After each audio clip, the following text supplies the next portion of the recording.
You sit down ready to finally tackle that one task that actually moves the needle. But before you know it, you're checking Slack, tweaking your website, answering emails, convincing yourself it's work. Sound familiar? This is why you feel busy all of the time but go to bed wondering if you actually got anything done. Most entrepreneurs are stuck in a loop. They work all day, but really most of that time is spent either in busy work that doesn't move the needle or procrastinating, pushing the real work to the side. So how can you trick your mind into doing the work that matters? Well, I'm going to show you how to override that resistance, how to trick your brain into actually doing the work that builds your business without relying on motivation or willpower. And this method is so powerful that one of my clients got more done in 1 week than they had in the previous 3 months. And once you learn it, you'll never struggle the same way again. Let's dive in. You wake up with big plans. Today's the day you finally find the time to get out of the weeds, stop the busy work and focus on real business growth. You'll refine your offer, build that sales process, create content that actually moves the needle. But before you know it, the day's over and you've spent it answering emails, checking Slack, tweaking your website, putting out fires and fixing things that don't actually matter. And at the end of the day, you feel exhausted but weirdly unaccomplished. That's because most entrepreneurs aren't working on their business. They're just reacting to it. So instead of doing the work that matters, the work that actually creates progress, they avoid it. And the reason? Resistance. Now, most people think resistance is just procrastination. It's not. Procrastination is a symptom of resistance. Resistance can take 100 different forms, whether it's, excuses, self-doubt, productive procrastination, shiny object syndrome, and countless other examples. And look, if you want to trick your mind into doing the work, you must understand what resistance actually is. If you go to the doctors, you don't want a pill that masks the symptoms because you're not fixing the root cause and eventually the symptoms will just reappear. Which is exactly what happens when you try to fix procrastination itself. We want to target the cause, resistance, and to do that, you must first understand it. Resistance, now what is it? It is your old self fighting for survival. Let me explain, okay? You see, as an entrepreneur, every level of growth requires you to become someone new, a better entrepreneur that is capable of taking your business to that next level, to stop being the operator and become the leader. To stop doing low value tasks and start making high leverage decisions, to stop working in your business and start working on your business. But here's the problem. Your old self must die to make room for that version of you that you need to be. And your old self, it doesn't want to die. So it kicks up a fuss, it fights back and creates resistance. A mental block that stands between you and the things that will turn you into the person you need to be to achieve your goals. That version of you that's comfortable doing busy work, that voice that says, I'll just check my emails here for 2 minutes before starting. That is the old entrepreneur, the one that reacts all day instead of leading. But your future self, the one who scales, leads and makes real money, only emerges when you kill off that old version of you. And resistance, that's the old you fighting back. It convinces you to, answer your emails instead of optimizing your sales process. Work on branding instead of closing deals. Fix minor details instead of building systems that remove you from the day-to-day. It tricks you into feeling productive whilst keeping you stuck exactly where you are. It tricks you into doing just enough that you don't feel guilty at the end of the day, but not enough to actually do anything that meaningful. Now, the real problem here is that it might mean your business might still grow, right? You might still make progress, but in an incredibly inefficient way because resistance stops you from focusing solely on needle-moving tasks and causes you to spend 80% of your time doing busy work. So instead of working, 4 hours on your most important tasks and then having the freedom to do what you want while still growing your business, you're forced to work 8, 10, or 12 hours simply because resistance stops you from focusing on what matters and distracts you with crap. And then at the end of the day, you're trying to rush to do those important tasks. You're trying to find time, you're trying to squeeze it in somewhere, and because you're rushing it, you do it to a crap quality. You're inefficient, you're overwhelmed, you're stressed. And look, one of the biggest mistakes entrepreneurs make is that they fight resistance with willpower. They think, I just need to be more disciplined. And of course, there is something to that. You'll never go wrong with having more discipline. There's merit to that idea, but we don't want to force yourself to do the work that's important. Or at least, we don't want to have to force yourself. We want the work we have to do, the important work, to be natural and easy to do. And that doesn't mean that there won't be days where it's hard, and you need every ounce of willpower to do it. We all have, life is up and down. We all have bad days, even if they're not that bad, but compared to our good days, we all have up and downs, right? So there will be days where you need willpower to, force yourself to do the work. But as a generality, we don't want to have to force ourselves to do the work. We don't want to have to, we don't want business to be this slog that we hate working on. Okay, you don't want that. And so if discipline isn't the solution, what is? Well, first, you must understand that your actions are aligned with the paradigm you have of the world and yourself.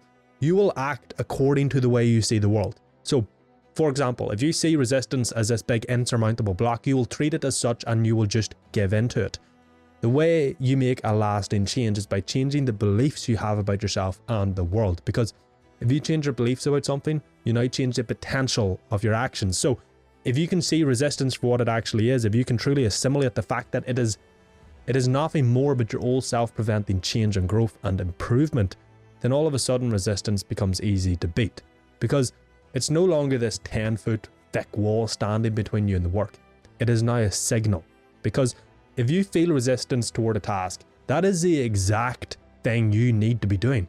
You don't feel resistance towards easy tasks like checking emails or mindless hedonistic pleasures like scrolling social media. You only feel resistance to work that creates progress, that moves the needle, that turns you into the person you need to be to achieve your goals. If you're avoiding working on your sales process, that's the exact thing that will make you more money. If you're dodging outreach, that's the thing that will grow your business. If you're resisting delegation, that's what will free up your time and allow you to scale. Resistance is proof that you're on the right track. So instead of fighting it, what if you used it as a compass? What if every time you felt resistance, you took it as a sign that you were stepping into your next level? Because the goal isn't to fight resistance. It's not even to beat it, because it is not something to be beat. Resistance is a signal. It's a sign of what needs done, of what is important. Because if it wasn't important, you would not feel this resistance to it. And of course, there's resistance toward what matters, because if it matters, it creates progress. If it creates progress, it involves you turning nothing into something. It involves you turning thoughts in your mind into words on a page to write your copy. It involves you, turning whatever it is, whatever the task is that you're feeling resistance to, it is you turning nothing into something valuable. It involves you revealing a part of your soul in your work, because that comes from you and it reflects on you. Because your work, if your work is bad, it's your fault, and that's tough, right? But that is the risk, I suppose you could say, that comes with doing important work. You're putting a part of yourself, even if it's just your thoughts and the way you see the world and how you view whatever it is, into the task.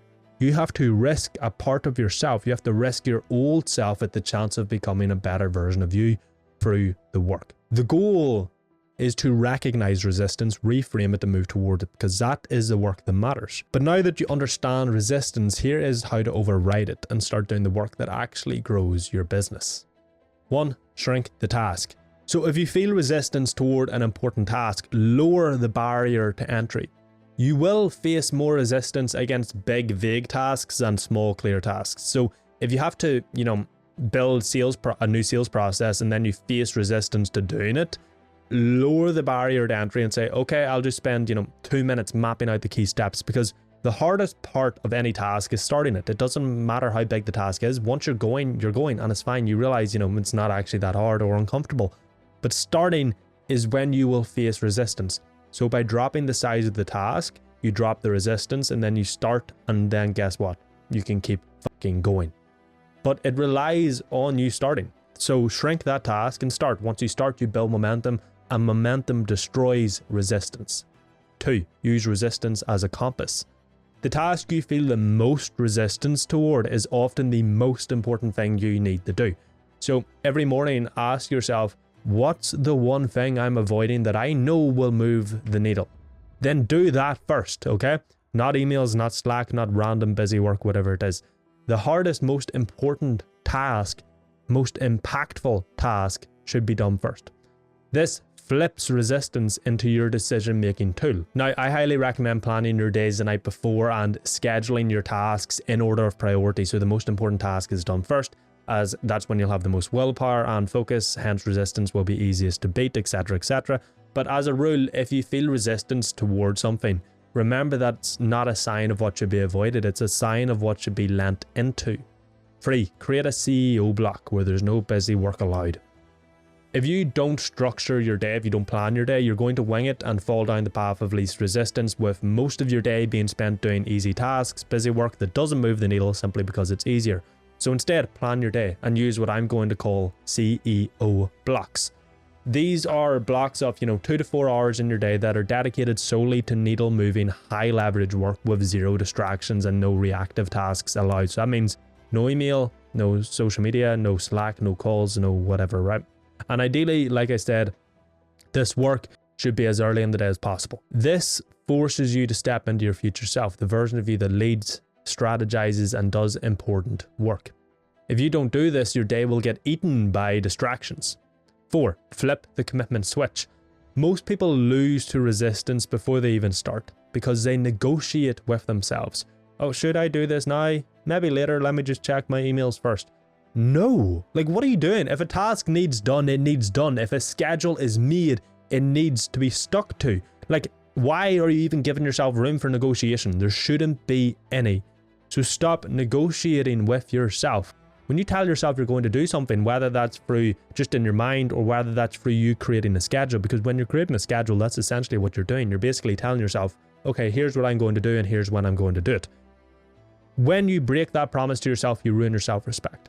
Okay, when you ruin your self-respect, you make it easier for you to ruin your self-respect through taking more hedonistic, useless, easy path of instant gratification actions again in the future. Okay, you need to stick to what you say. If you say you're going to do something, you have to do it. Not just to make progress towards your goals, but for your own damn self-respect, okay? If you want to respect yourself, start sticking to your word and sticking to your damn schedule. Stop waiting until you feel ready to do the work. Commit the night before by asking yourself, what's the one non-negotiable task that will drive growth, and then plan your day around it. Write it down. Decide it in advance. Then when resistance shows up, you don't think, you just execute. And the best part about all of this is that it is a skill. It will literally only get easier as you do it. If you do all of these things for 3 months, resistance won't even be a thing. You will just have a schedule. You'll just have your tasks. You'll just do them. And it'll actually allow you to focus on what matters. Drop what doesn't, and guess what? You'll realize, oh, I don't need to work 16 hours a day to grow my business. I can grow it in 4 hours a day, 5 hours a day. I can work less and profit more so long as I do the work and do the right work. So you learn what to focus on and then you fucking do it, okay? So many people have been convinced that working harder means working more. It doesn't, because a matter of fact is that if you're an entrepreneur, you're likely actually very good at working long hours and working more. And so the hard thing is learning how to focus on less but do less better. And really, to do this, you need systems. If you want to focus on less but do better, you need systems. So if you want to learn about systems, you need to check out this video here where I go over the best book on systems thinking.